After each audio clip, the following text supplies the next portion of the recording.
Welcome to the Cyclone Fanatic postgame show. I'm your host, Leah Nelson, alongside Chris Williams. We're in the Wild Rose Casino Studios. Iowa State dominated Arkansas State 52-7. We've got a lot to talk about, but before we get started, let's thank a couple of our sponsors. We'll start with Carl Auto Group. They've been a sponsor of Cyclone Fanatic Podcast Network for nearly 10 years. Again, locations in Ankeny, Webster City, Stewart, Story County, Marshalltown, and Glendon. Count on Carl Auto Group to serve all of your vehicle needs. You can visit carlautogroup.com today. And Cyclone fans in the ag industry, this is for you. Keen Project Solutions is pioneering the future of industrial agriculture. Engineers and project managers, join a team where your passion for ag drives innovative engineering and construction. Chris. Yes, Leah. Wow. What a fun game. What a fun game. We'll take it. Let's kind of talk about the elephant in the room. I know a lot of people are talking about it in the chat. What are your thoughts about Mobberly getting to play over JJ Cole? I like these shows where that's the story. Like the backup quarterback is, because you win a game 52-7. Listen, that again, when we did our pregame show on Wednesday, this is exactly what we kind of talked that we wanted to see, was that Iowa State would be in a position where it could just play a ton of guys.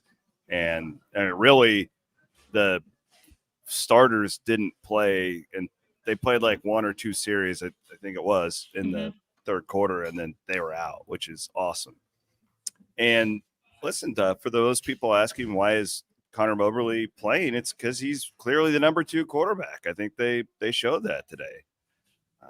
JJ Cole was here last year, and from all Iowa State has a really talented quarterback room, and they got another kid coming in next year who's really freaking good too. Who's going to push those guys. This is and Leah, as you know, in your career, when you get to this level, it is you're playing to win, and it's not about feelings or who's been there the longest. They're going to put the best player in there. And Iowa State's offensive coaches clearly feel like Conor Mobberly from Southeast Polk is the number 2 quarterback right now. And I thought he looked really good. He really was in command when he was out there. He goes 5 of 7 today, 49 yards, had a couple impressive runs.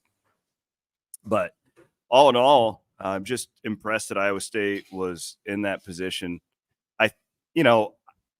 I thought that they would handily beat this team, but I think most impressed with today, Leah, is the aggressiveness in which Iowa State played with not only the players, but I thought the coaches just set the tone early. They went for it on 4th down in the first possession.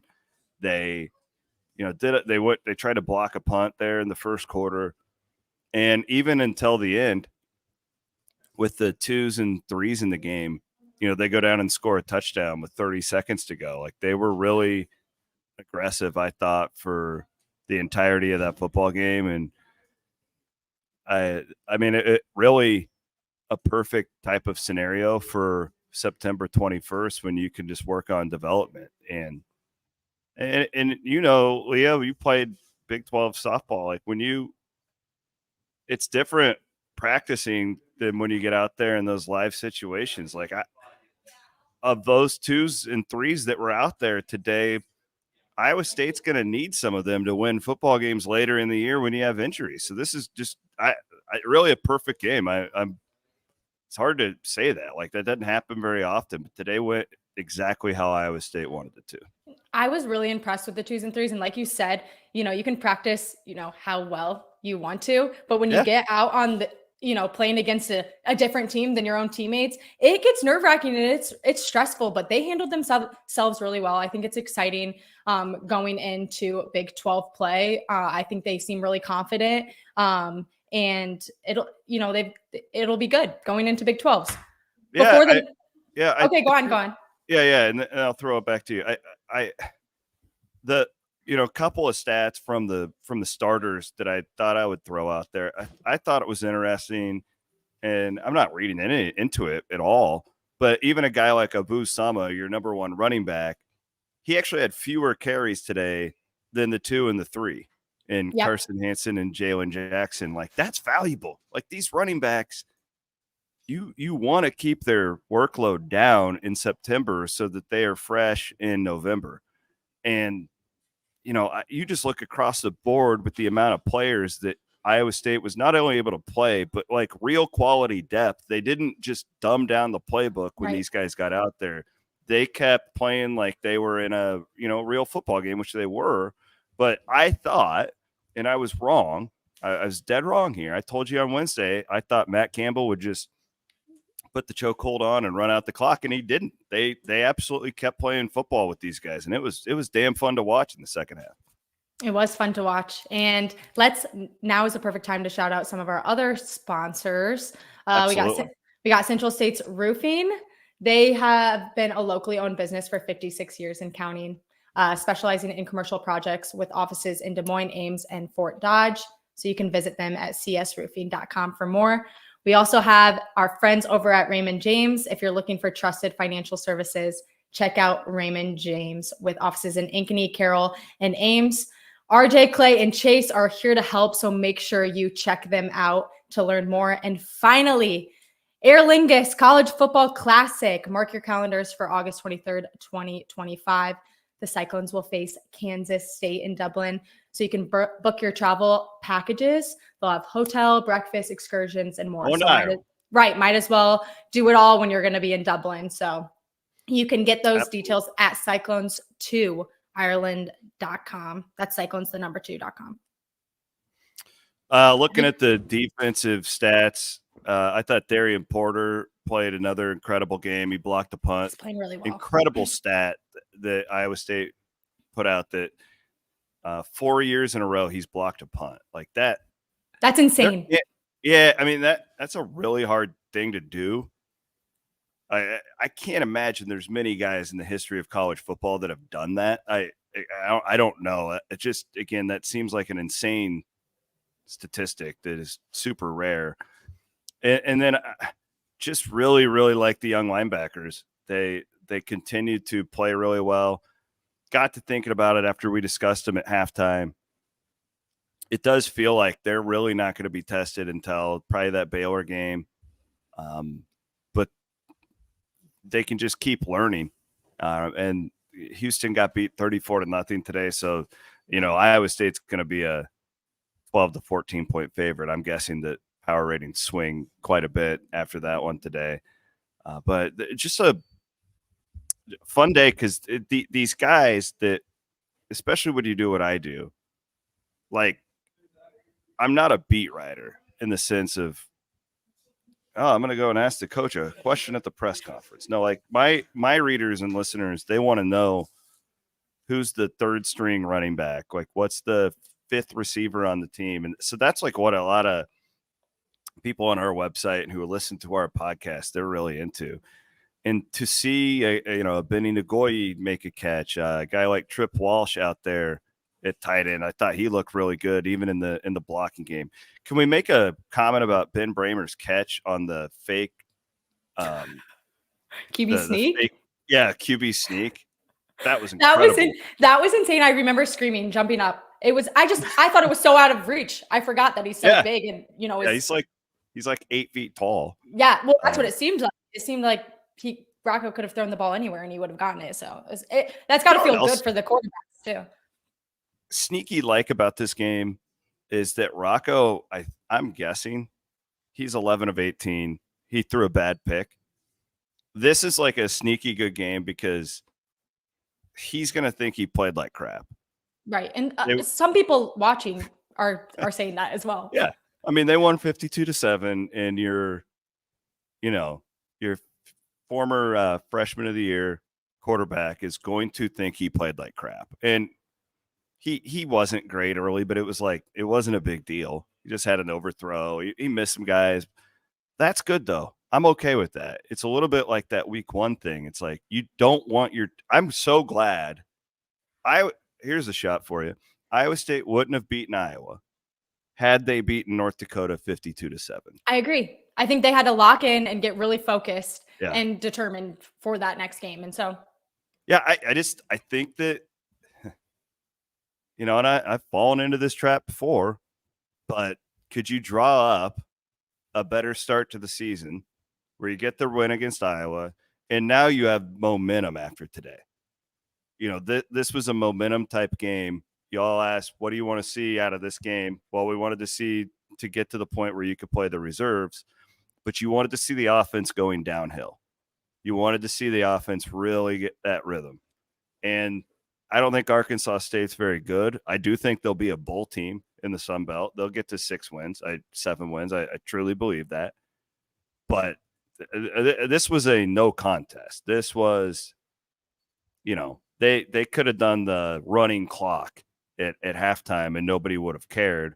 But I've seen so many good Iowa State teams in the past that just can't blow people out. They just, there'll be games where they handily win, but they don't step on your throat, They don't suffocate you on the way out. And that's the type of football I like to see because when you're really good, the really good teams do what Iowa State did to this team today. Yeah. Which was great to see. Not to jump gun and think about next week, but how does Iowa State stay locked in after murdering Arkansas State? Going into Houston, you don't want it to be like they're sleepwalking. Yeah, I don't know. The good thing is that it's the Big 12 opener, right? Right. Isn't that all the motivation that they should need? I would think. One could hope. Yeah, the one thing that does Houston. I didn't get to see that game yet, but they got their butt whipped at Cincinnati today. But they've proven that they can play with good teams. They almost beat Oklahoma. It's their Big 12 home opener there. Like that, there's a little bit of mystery because you've never traveled there before and that stuff that, we can build up a little bit along the way. But listen, I just think Iowa State's really good. I thought that in the offseason, but you're always a little bit hesitant because Iowa State has traditionally kind of struggled in September a little bit. But the way that this team is playing going into the Big 12 opener, they are one of the favorites to win this league, and we'll see what happens in Stillwater right now. We got a really good game going on with them, and it's incredibly early. Iowa State hasn't even played a league game yet, but this is on paper. And if you watch the games, they're one of the 4 best teams in this league. And could they lose 4 games the rest of the way? Absolutely. They absolutely could, but I could see them really having a special season and getting to 10 wins. This sets up that way. And if you look at Iowa State and you go, what's their weakness? I still think that the front 7 on defense, you're going to have some problems with some really good offenses down the stretch. I think the offensive line is really what we thought. I think it's pretty good. It's not great. It's not the best in the league, but I think it's top 6, top 7, which is, I think you have a top 5 quarterback. I think you have really good running backs. I think you have the best receivers, tight end combination in the league. And I think you may have the best secondary in the league. And you got a really good coach. So you put it all together. How do you not be super optimistic right now? And I'm, again, me, I'm actually a fairly pessimistic human, but I'm not right now. I'm really excited about what's to come. Also, we don't want to forget about Campbell tying the wins for, as many wins for Iowa State, which is really exciting. Obviously, he's going to, hopefully, fingers crossed next week, beat that record. But yeah, really special, especially for us old guys who were around in the McCarney era. There's a lot of people I'm sure watching the chat who were here before Dan even got here. And just to know what he meant to this place, to get it to, I remember back in the day where we were just, everybody sits around and you talk about how do you get the end zone bowled in, right? And that was all Dan. All that was his brainchild, and none of this is here without somebody had to start it. And Jamie Pollard he always talks about the relay race from Dan McCarney to Gene Chizik to Paul Rhodes now to Matt Campbell, and there's not a guy who I know who I'd rather have the anchor of that relay than Matt Campbell. I mean, Mac Mac set the foundation, and I think Rhodes captured the imagination of the fan base, and Chiswick definitely upgraded the talent when he was here. But Matt's the first like real high-end CEO that took this thing to a level that most of us didn't think we'd ever see. And for me, that was playing in a Big 12 championship game during the round robin Big 12 when you had to play everybody. I didn't even think it was possible. But here you go now. With this new league, as long as Matt Campbell's here, Iowa State's going to be in the mix to play for championships. I truly believe that. But my message is just enjoy this. Like, and again, you don't know what next week's going to bring. They could lose. Iowa State's they're not Georgia, okay? Like, could lose some games, like, and they will probably. But if you're a fan and you are just like amped up about the Cyclones, like, get your butt out here in a couple of weeks and enjoy it. Like, October weather in Iowa is the best. Like, it's the best time to be out and about. Don't jinx it. Yeah. Get out here. You're telling me not to jinx it? Yeah, don't jinx it, meaning like it could be 90 degrees when we play Jinxes aren't real, Leah. All right, we'll see. We'll see. You athletes are all superstitious. So superstitious. Oh, you coaches are the worst.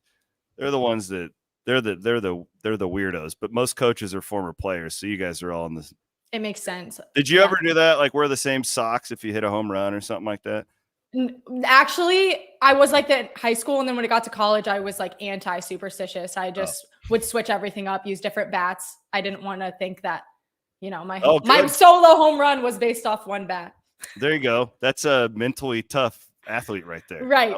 I used to have to wear the same socks, and then I forgot them one day and had a freaking meltdown. And so after that, I'm like, I need to change my mindset. So you decided to rid yourself of that mental data girl. Yeah, I like that. I know. That's everyone should adopt that mindset.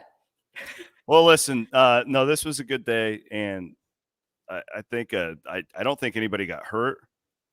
Kennard Snyder limped off after his sack, but I think he's okay. I don't know if Jeremiah Cooper ever came back off after his interception. He got a little dinged up, but I think he just fell on the football. He may have got the wind knocked out of him. I don't know, but I think they should be relatively healthy. And, man, one last thing, too, Jalen Travis, the offensive lineman, we got to see him for the first time today, and he lived up to the part. I mean, I'm not sure he's not their best offensive lineman right now, and that's saying something because I think that group has played really well. They've caught a lot of hell from the fan base for years, most of the time rightfully so, but they're playing at a really high level right now, so. Good day. Anytime you put up 50 points here at Jack Trice Stadium, it's a good day. You ain't going to hear me complain. Very encouraging. Well, tune back in next week while we chat pregame for Houston. But again, big thanks to Carl Auto Group, Keen Project Solutions, Central State Roofing, Raymond James, and Aer Lingus College Football Classic for their wonderful sponsorships. But yeah, tune back in next week. Thanks, guys. Good job, Leah. Thanks for watching, everybody. We appreciate it. Get home safely.